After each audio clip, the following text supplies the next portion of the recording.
So here we have the Mini Convertible. This is a 2016 plate. Currently has a private plate on the front of the car. The car can be supplied with that plate or reverted back to its originals. That's completely up to the person buying it. I'm going to start off by showing you inside the boot, and then we'll hop in and run through some controls from there. Even though it's a convertible and a Mini, obviously you're not going to get too much boot space. It's a surprising amount in there actually, and you get that 50-50 split folding rear seat should you wish to increase this space even further. Okay, now that we're inside the car, we're going to start with the dials. On the left hand side we have the rev counter, we have the speedometer in the middle, and the fuel gauge on the right hand side. Also in the middle we have the trip computer. You can change the information that's displayed there by using a button on the end of the indicator stalk. You can, for example, if you wish to, have a digital readout for the speedometer. You'll also see the total miles for this car are exactly 13,000 miles. If we back out to the steering wheel, on the left hand side we have cruise control and speed limiter, and on the right hand side stereo and phone controls. The phone controls can only be used after such time as you pair up the phone, and that is done over here in this central screen area. You'll also find, as you can see, satellite navigation. There's a full video showing how this system works on our website and on our YouTube channel.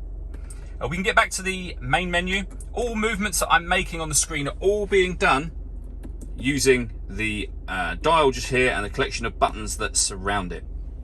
So from here you can highlight any one of the things that you see being shown on here. So satellite navigation, which is where we were a moment ago. Radio, we've got AM, FM and DAB. You can listen to your own music in this car as well.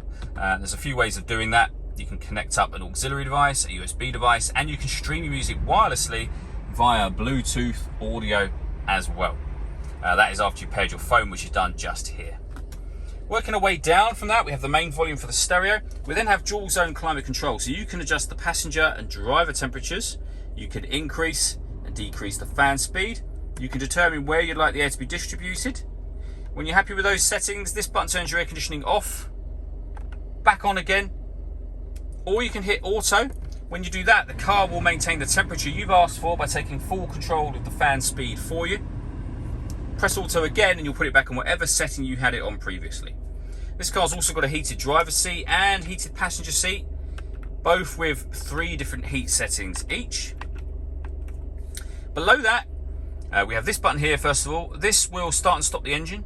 This one turns the traction control on and off, and over this side we can turn off the stop and start. This car is designed to cut out when it's stationary in traffic to save you fuel. That system is now turned off. Under that we have auxiliary and USB inputs, as well as a 12-volt charging socket, the gear lever for the fully automatic gearbox, and then lastly this button just here. You can move it to the left and right, and it will change the driving setup of the car. So mid mode is your everyday driving. You can go around to green, which is environmentally friendly, or sport.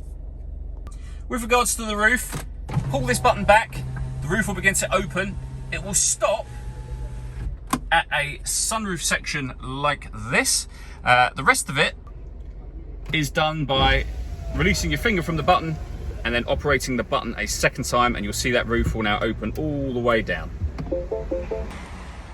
All that leaves me to say is thank you for taking the time to watch this video. If you'd like to come see the car in person and have a test drive, please feel free to call any of our MJA sites. We'd love to hear from you soon.